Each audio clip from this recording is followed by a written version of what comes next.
This one's about collaborators. And what we should do with them. So, to start off, I suppose we could look at some historical precedents. Back in France at the end of World War II, there was unfortunately, the rule of law was kind of suspended for a while, and people got even and with people who collaborated. And that involved even people who took their money to serve them drinks. Never mind people who took their money to put up, I don't know, display signage warning what would happen to, well, what they called terrorists, but what the history books today call the French Resistance. Um, So yeah, it's interesting to sort of to think about this, because one way or another, justice does end up being done one way or another, because the truth always becomes known in the long run, and people will seek some sort of justice of some sort. And that's not to say anything about God. Obviously I'm a Christian, so I believe that in the long run people also have to explain their actions and inactions whilst they were here to God, and God will hold them to account.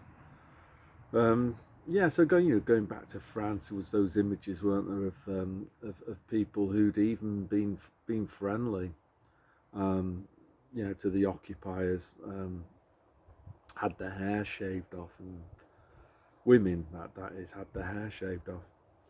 So, what should happen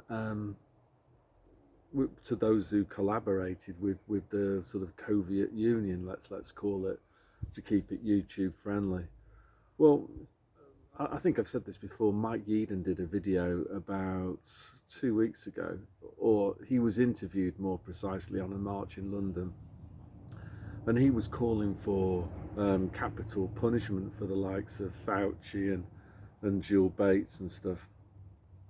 Now, for me, again, as a Christian, and also as a libertarian, for different reasons, I come to the same conclusion, which is I don't believe in capital punishment, because I don't think the state should be trusted with that power to kill another human being. But I do believe in incentives, and I do believe in the rule of law. So those who have complied with the human rights abuses that took place from March 2020 onwards, and that's exactly what they were. They were human rights abuses. People had their freedoms impinged upon. They were coerced into going to the Britney Spears and the Boosters concerts. People had their businesses destroyed. So that there definitely were human rights abuses going on. Those people need to be punished. And I suppose it's a basic legal principle, is that the punishment needs to fit the crime, doesn't it? So for example, GPs who made 120 grand taking people to the Britney Spears and the Boosters concerts, Yeadon said that those people need to be imprisoned for life. I'm just laughing here because I think that's our postman. Anyway, yeah, and I would agree with that assessment. That's what should happen to them. But the thing that he didn't mention was that I think there needs to be sort of reparations.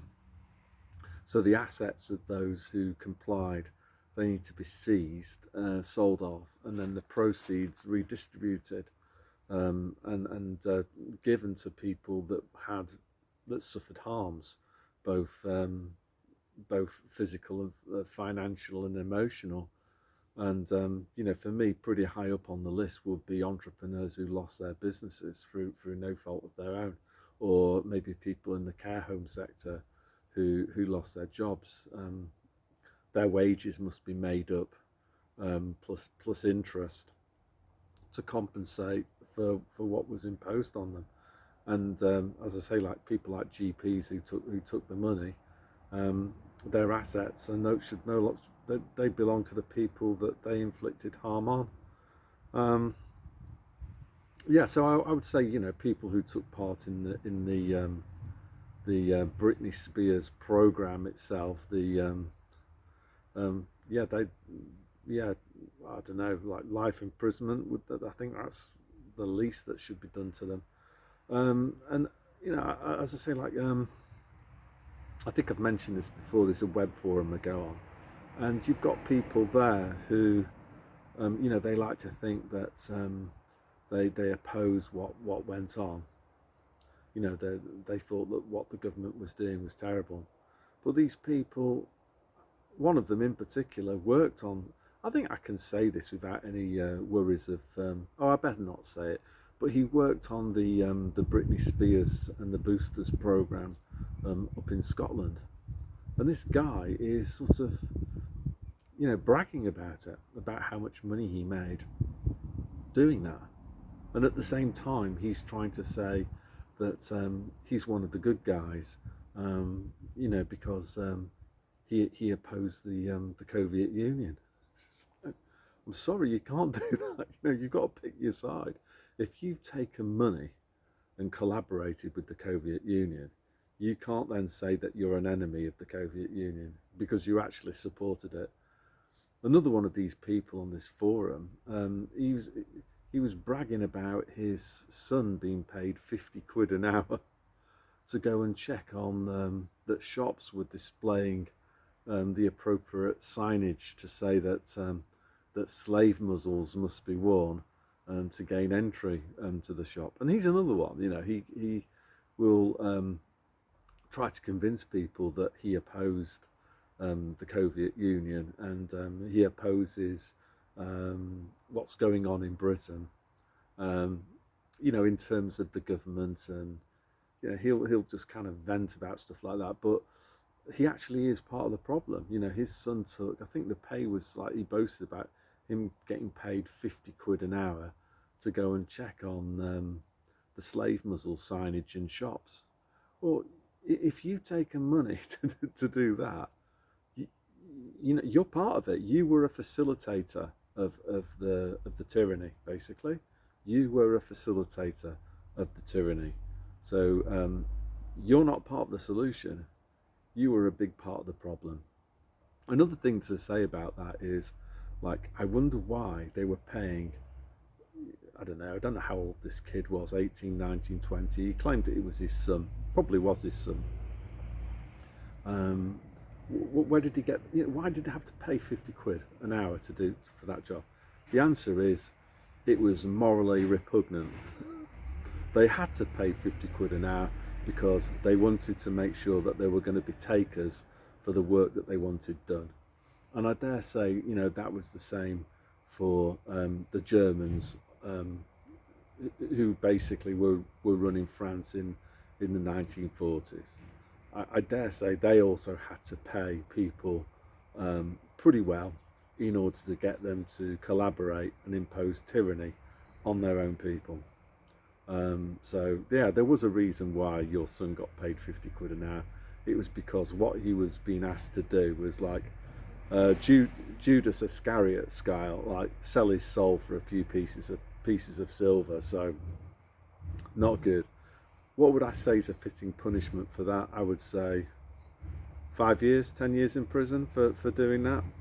And then also, again, family assets seized and redistributed to people who were either physically or financially or emotionally harmed. And I would include in that maybe kids who had their educations and childhoods wrecked by the kind of fascist lockdowns and this obligation to wear the slave muzzle. It's absolutely morally reprehensible, and something needs to be done about it. So, as I say, going back to the beginning, there's two ways you can go on that. There's this kind of mob rule of the jungle. I don't know if that's a phrase, but let's use that one. And that's there is a real danger of that if society breaks down. I think it's only a matter of time now before the truth is known about the Britney Spears and the Boosters, and it could get pretty messy. And again, it's the same as like what happened in France. Even today, people will know which families in the village collaborated, and they are persona non grata to this very day, and which families in the village didn't. So, you know, life can be pretty tough sometimes. You know, if you back the wrong horse, the consequences for you just here on earth, never mind in the hereafter, can be pretty severe. The other way, which is the way that I would prefer, is for this all to be dealt with using the rule of law, and maybe that will happen. But one thing for sure is that these people will not escape God's judgment. That is 100% guaranteed. And then I think the final thing to say as well is that what happened wasn't an accident. It happened because of moral relativism. You know, people forgot what it meant to be, what the difference between good and bad actually amounted to. I think we've now got the rubbish men coming. So anyway, I'm going to wind things up there because I don't want to try and compete against the guys who are collecting the rubbish.